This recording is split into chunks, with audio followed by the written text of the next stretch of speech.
El llamado está hecho, dejar atrás la politiquería y lograr la unión del país para pasar este trago amargo. A esta hora me acompaña Juan Dalmau, secretario general del Partido Independentista Puertorriqueño, que según los tuits de ayer estaban envenenados. Bueno, indignado como el país entero, porque, por ejemplo, ese llamado a dejar atrás la politiquería no puede ser un llamado al silencio. El país tiene que reflexionar profundamente cuáles son las causas que nos han llevado a la crisis para no cometer los mismos errores. Y por lo tanto, ese llamado un poco de imponer una ley de mordaza, de que no se puede criticar a quienes irresponsablemente endeudaron el país en 70.000 millones de dólares, me parece a mí que es faltarle respeto a la inteligencia del país. En segundo lugar... Se me está poniendo colorado, con calma. Sí, bueno, porque es que tenemos todavía algunos colores en la cara. Ajá. Porque realmente aquí ha habido propuestas específicas cuando el gobernador dice que hay que hacer unidad de propósito. La propuesta económica que ha logrado un consenso entre populares y PNP fue la del PIB. El PNP impuso un 4% a corporaciones extranjeras que llega al fisco 1.200, 1.300 millones de dólares. Eso evitó la quiebra del gobierno. El Partido Popular, cuando llega a la gobernación, aprueba una ley que hace ese tributo permanente.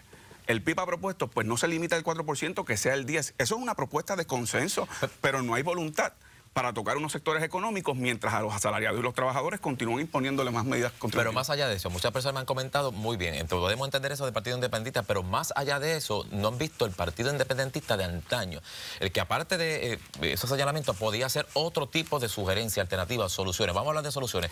PIB, ¿qué propone el Partido Independentista, el liderato de soluciones para el país? En primer lugar, el paso inmediato que tiene que dar el gobierno es presentarle un mapa de ruta al país.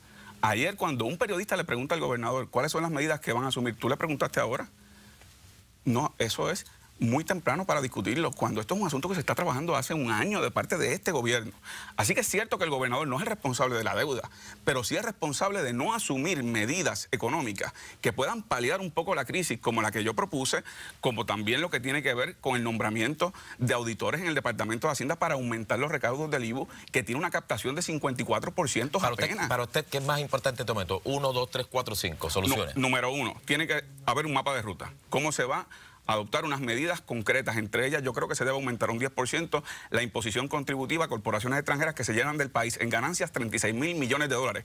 Eso permitiría un recaudo adicional al gobierno de 3.600 millones de dólares. En segundo lugar, tiene que haber un cónclave con los acreedores del gobierno para reestructurar el pago de la deuda, de manera que haya una reorganización con respecto a las obligaciones del gobierno. En tercer lugar, obviamente aminorar costos, aumentar los recaudos de captación de IVU, que están muy por debajo de lo que fueron las expectativas. Hay pasos inmediatos que uno hubiese esperado que en el día de ayer se hubiesen anunciado. Y entonces, para colmo, no se anuncian al país las medidas que se van a tomar, y si uno lo critica, entonces que uno está politiqueando. O sea, el país hay que tratarlo con respeto y el país hay que tratarlo con inteligencia.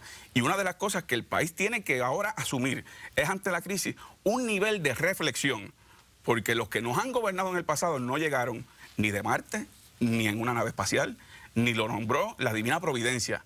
Llegaron con los votos de los electores, y por lo tanto tiene que haber también el asumir una responsabilidad cívico-electoral, que al momento de emitir el voto se haga con conciencia de cuáles son las trayectorias y las políticas que proponen esas personas que van a dirigir los destinos de Puerto Rico. Eso nos ha llevado a que el país esté endeudado 70.000 millones de dólares. Cuando usted, si lo llaman, se reúne con el gobernador de Puerto Rico en esa mega reunión que se espera, que se supone que haya de todo el liderato del país,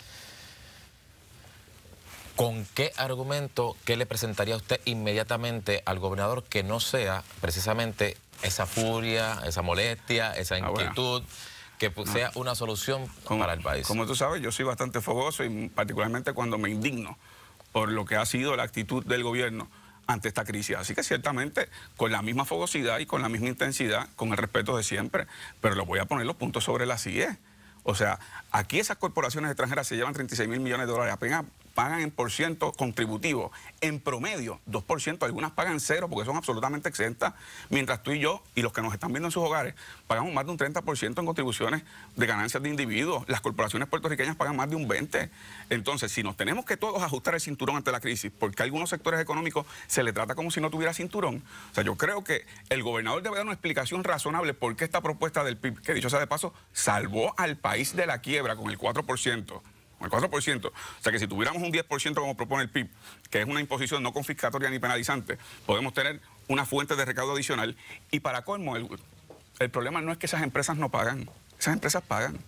en Estados Unidos. Entonces, no tenemos que ir bien rapidito, bien brevemente. Aquí todo el mundo tiene que hacer un mea culpa. Si el PIB tuviera que decir, levantar la mano y emitir algún mea culpa, ¿sería alguno quizás el silencio? No, todo lo contrario. Si tú miras en Facebook los videos de los debates en donde yo planteé esto y adelanté que si no se aprobaba esa propuesta del PIB, se iba a aumentar el IVA. Más allá de Facebook. En las comparecencias, bueno, estoy aquí contigo.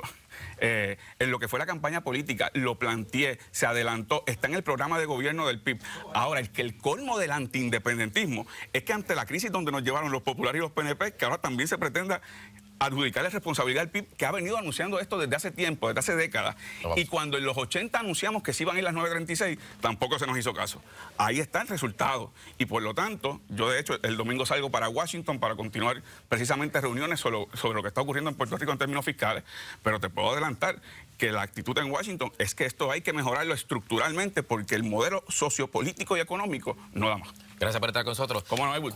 Con cariño, un juguito de parcha para bajar. Tú eres mi médico. Para bajar la colorado. Gracias por estar con nosotros. Y tú sabes que a mí no me gusta ese color. Hay alguien que sí, pero a mí no. ¿Ah, sí? Ah, Dios mío, no diga eso. Recuerden que pueden opinar a través de univisionpr.com. Lo próximo, el tránsito.